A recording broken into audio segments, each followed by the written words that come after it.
Hi. I am Chagrin. Today I'm going to break the ice with a video that I've been wanting to make for a really long time. Growing up, Pingu was one of my all-time favourite shows. It's charming, it's funny, and I remember getting excited when I knew Pingu was set to come on TV next. I was born in 1996, so on-demand content wasn't really available to me until late into my childhood years, maybe even early teenage years. I didn't even really go on YouTube until I was 13, 14, maybe even 12 at the youngest. So if I wanted to watch Pingu as a kid, I had to rely on waiting for it to come on TV just like normally, or occasionally my family would sometimes rent videotapes of it from our local library. Again, that was super rare, but I do have some very fond memories of doing that. It was really nice. For those who don't know, Pingu is a stop-motion animation created by a Swiss animation studio very creatively named Pingu Film Studio. Also, all of the characters were originally voiced by this guy. His name is Carlo Bonomi. He's an Italian voice actor, and here is a clip of him doing some of the voices from the show.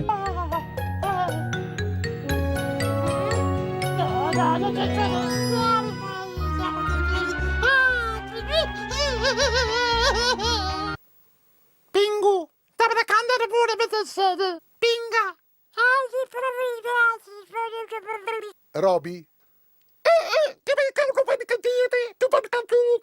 Papa, ai mother brother this serie, te barakane de lo fare the mother. Oh, ma che non so, ma che non fuori. Grazie. Side note, to go off script a bit, I genuinely think this guy is great. I really like how he can just switch between the characters, despite the fact he is genuinely speaking Penguinese, which is a fictional language made by the show. So the fact that he's able to do this and not just speak a language that doesn't exist, but differentiate between the characters so specifically, oh, he's great. I love him. Pingu was genuinely super popular in the 90s. Before I was even born, my parents told me that their boss was kind of forced to watch Pingu by their infant baby. So even before I was born, adults were being terrorized by Pingu. Pingu was super popular in the 90s, to the point where even David Hasselhoff released a single, but only in Switzerland. The song was called Pingu Dance, and I probably can't include any of the song in this video for copyright reasons, but I'll show off the cover art for it, I guess, and I'll put a link for it in the description down below because it's quite cute. He wasn't just popular in the West though. Pingu debuted in Japan in 1992, and according to the writer Sylvia Mazzola, in 1996 it was thought that over 90% of Japanese girls from the ages of 13 to 17 knew of Pingu. He was huge. In fact, most of the B-roll from this video is actually taken from a Japanese VHS rip that had a documentary on it. It's really useful footage to have, and it's also really cute, and I'm really glad that it was archived. The show itself is simple. Pingu is a baby emperor penguin, and the episodes tend to follow him, his friends, his family on their quite mundane shenanigans. Whether it's an episode about Pingu and Pinga, his little sister, making too much popcorn and trying to quickly get rid of it before their parents get home and get angry at them, or whether it's an episode where Pingu has a weird beef with a seagull who ends up shitting on his head. The episodes kind of remind me of Shin-chan if Shin-chan was a little penguin instead of a little Japanese boy who would bare his ass every episode. The show is pretty unique in its storylines, all things considered. Although, to be honest, this video is not actually about Pingu as a whole, but more so, it's a video about a very, very specific episode, which caused me immeasurable amounts of childhood trauma. There's a reason why I've included such a massive precursor to this point in the video where I'm actually going to start talking about the episode, and it's because Pingu in itself is not a scary show. The show was never really marketed as anything scary. It was never marketed as anything more than a cute kids show. It's quite safe, not very many controversies surrounding it. I mean, there are a few controversies, but it's quite few and far between. I mean, there are episodes and scenes where characters get hurt, but honestly I think I was just a massive growing up. Finally, we're getting to the meat of this, okay? I promise you it's worth it, okay? Pingu dreams, or if I have sort of weirdly gaslit myself into misremembering it as Pingu's nightmare, starts off innocently enough. Pingu is laying in bed as his mum reads him a bedtime story. The scene transitions into Pingu asleep, which is when some weird shit starts to go down. The walls start moving, the paintings on the wall start swaying side to side because of some unknown disturbance. I also have to mention that the music in this episode, at least as far as I can remember, in particular, it's super uncanny and eerie, and it's not really unlike anything that you hear in Pingu normally, you know? Even as a toddler, I remember feeling incredibly unsettled by the sequence, even though nothing really had happened yet. The music in Pingu is usually super cheerful and super charming as well. The original opening title being this cute piece called Ku. Okay, I think this is a German word. Küchenchef.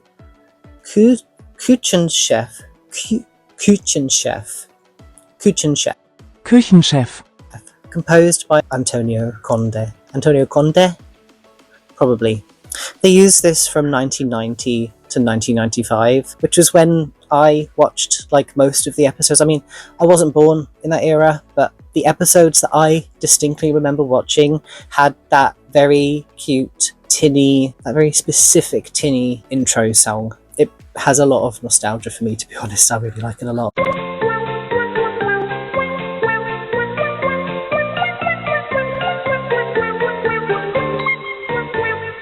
Anyway, Pingu finally wakes up and he's clearly tweaking out as his house just fucking floats away.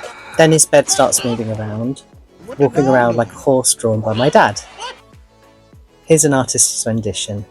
At first, Pingu seems a little bit disturbed, but then he starts having fun, and in all honesty, this scene is actually really cute. Completely unlike anything that's to come, because it doesn't stay cute for very long, I guarantee you that. And then... What the fuck is that? Is that Jamie Heineman? Pingu's bed starts running away, and then we get a better look at the calls for what I would consider pretty much everything wrong with me. This thing ruined my life. The first time I saw it, I felt myself go catatonic. Well, if you mind it.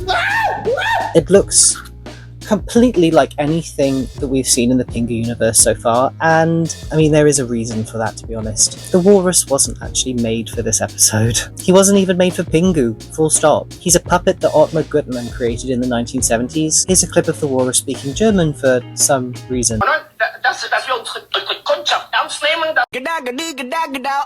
I agree with these two commenters. This is way more horrifying than the actual episode.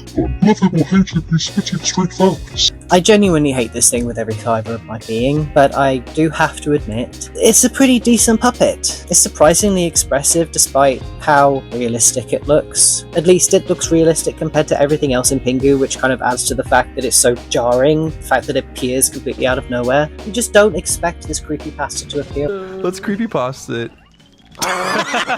I do think what upset me the most, at least as a kid, is how abrupt the entrance was. There's just something so malicious and uncanny about his presence, and I struggled to put it into words, but I think a lot of other people also experienced this episode at around the same time that I did, and they had similar experiences, which was they shit themselves and they cried. To be honest, at this point in my life, I had never seen anything that looked like this before, and it was almost as if there was a switch in my ape brain that went off, and the moment this thing appeared on the telly screen, I just wanted to smash it in with a brick.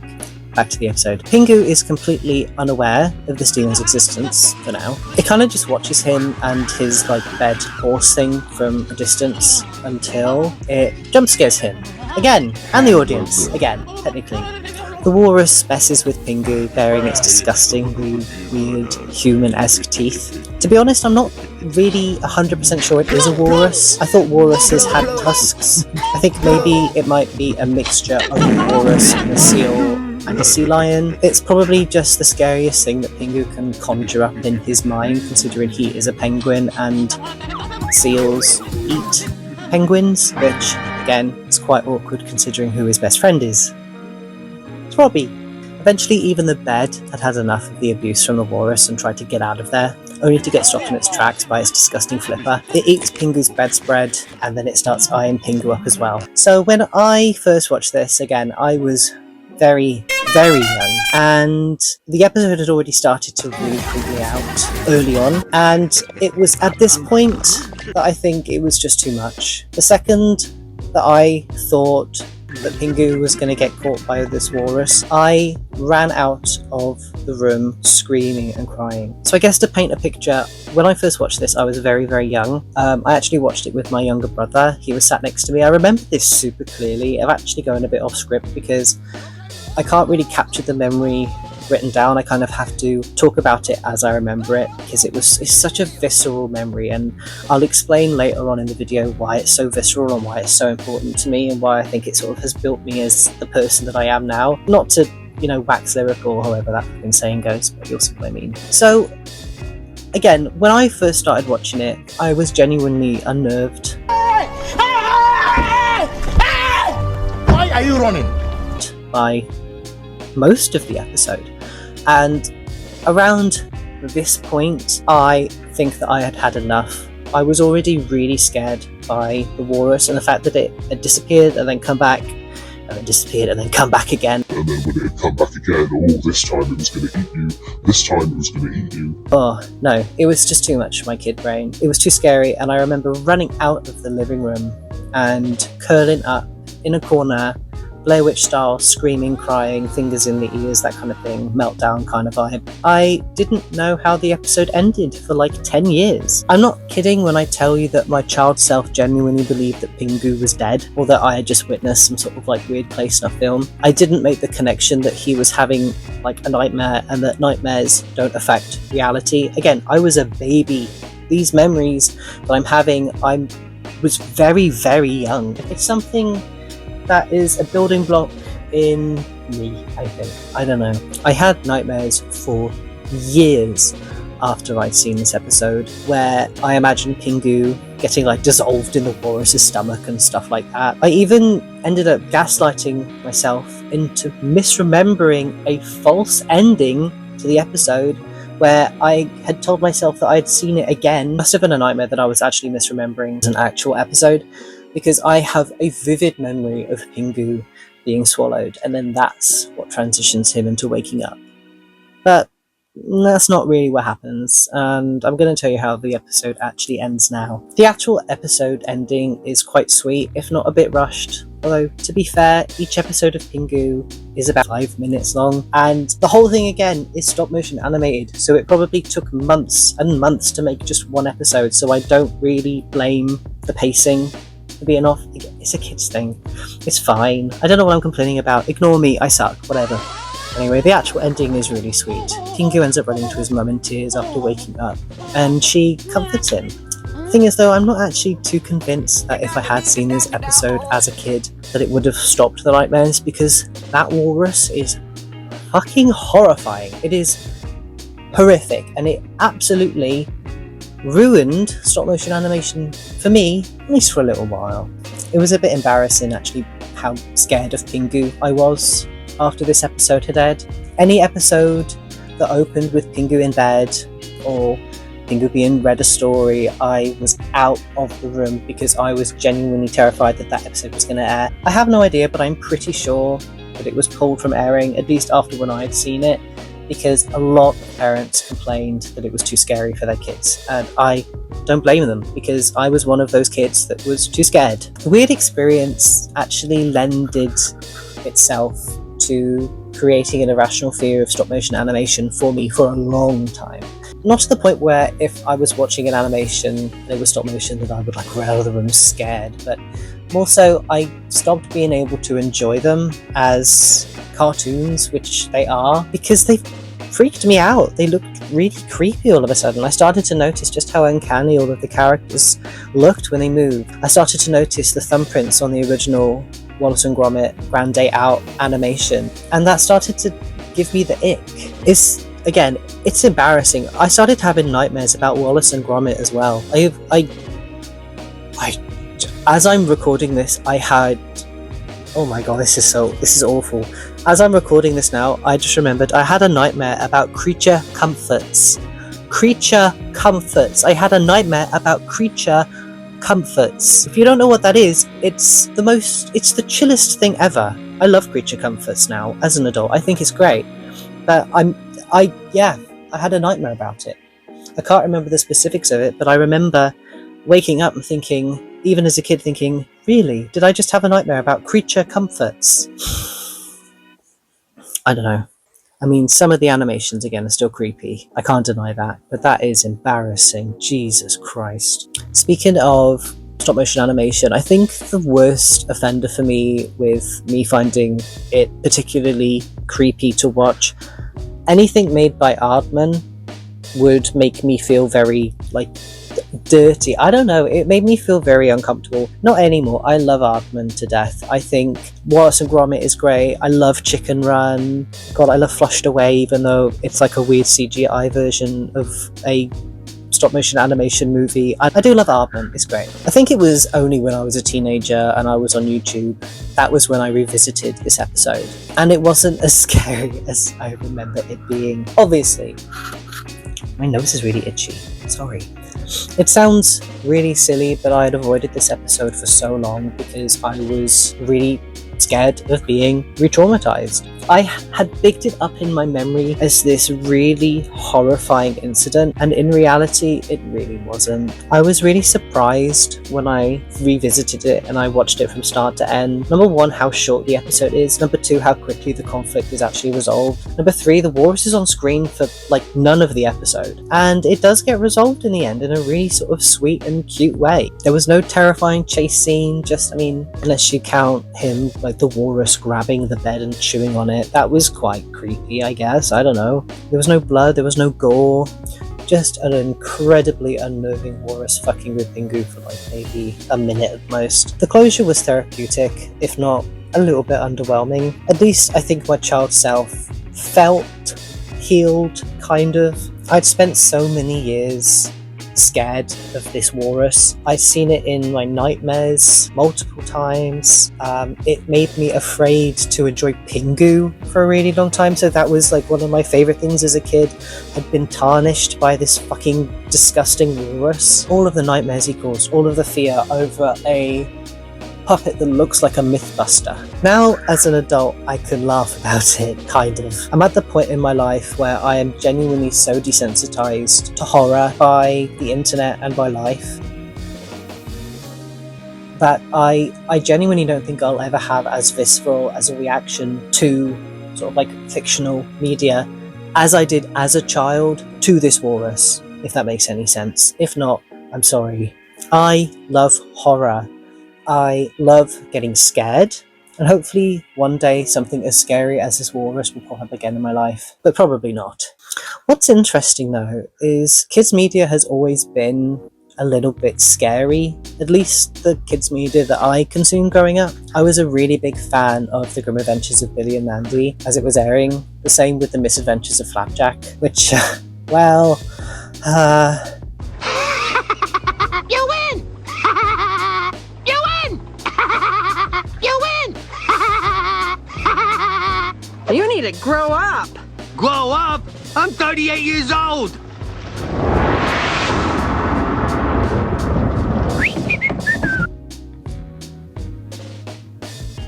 By the way, I am planning on making some videos in the future, sort of diving into some of the more upsetting episodes of those TV shows. I have so much to talk about, it's unreal, but I'll save that for another time. Although if you do have any suggestions, honestly, please feel free to leave them in the description down below, as well as any critiques, like how I can improve this video, how I suck, or how amazing I am, I don't know. Any kind of engagement is great, but I would like to know what you would like to hear about, okay? This is my first YouTube video, I have no idea what I'm doing, please bear with me, Jesus Christ, I'm shitting bricks. And even nowadays you do have stuff like Five Nights at Freddy's. Children do like being scared. They attach themselves to horror because it is fun to get scared. I mean, to an extent, I guess. I personally was a huge pussy growing up, and even the sight of blood, even cartoony blood, used to make me catatonic. It used to make me feel really nauseous. I couldn't even handle my own blood, obviously, but cartoon blood, still couldn't handle. There is actually another episode of Pingu that didn't scare me quite as bad as Pingu Dreams did. where Pingu and Pinga, again his little sister, are kind of like roughhousing like siblings do, and at one point I'm pretty sure Pinga pushes over a table and Pingu runs into it and bonks his beak, and there is like 5 drops of blood at most, and that made me feel quite ill as a kid, and I didn't like it when that episode was there. Something did switch in my head once I hit 13 though. Maybe it's because I got super into Naruto, and Naruto can genuinely get quite graphic at times. Eventually I stopped being overly sensitive about cartoon gore and cartoon blood and stuff, and I started to seek out more graphic, like horror content. At this point I genuinely started to hyperfixate on Chucky of all things, like Child's Play Chucky. I don't know. I found him really funny. I found his design really fun, but I do have some fan art I drew of him and his wife and my wife here. Anyway, I've been recording for nearly 30 minutes. That's crazy for me. Honestly, even though I remember just how scared I was at the time, I'm glad I got to experience it.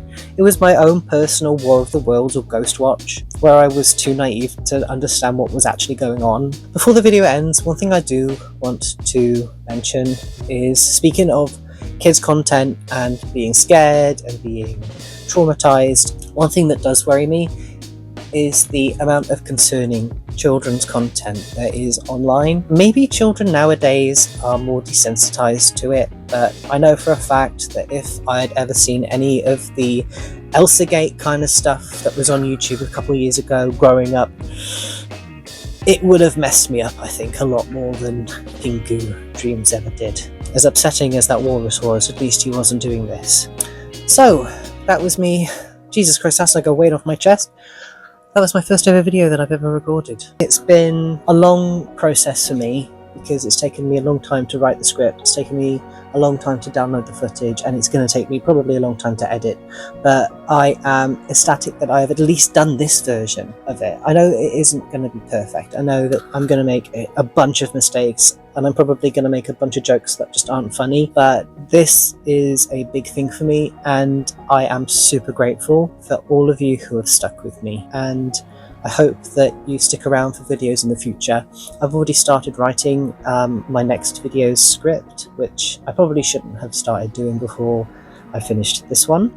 But I think if you're interested in sort of like content that's kind of creepy and content that's usually catered towards children but is actually probably maybe not suited for children, hopefully the videos on my channel coming up will be interesting to you. Again, I would like to talk about the Child's Play series, but that will end up with me having to obviously download the movies and edit them and find a way to get it on YouTube without me being completely obliterated by any kind of copyright strike. So we'll just have to see what happens, okay?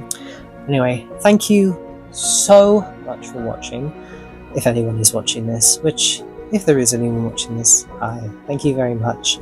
If you enjoyed this content, please feel free to subscribe.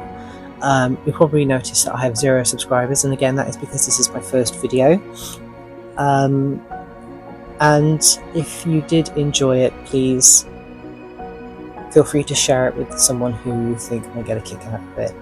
Anyway, thank you again so much for watching. I don't know how long this video is going to be when I'm finished editing it. It's probably going to be about half an hour long, maybe about 45 minutes. I don't know. We'll see. Anyway, thank you very much. I love you. Mwah!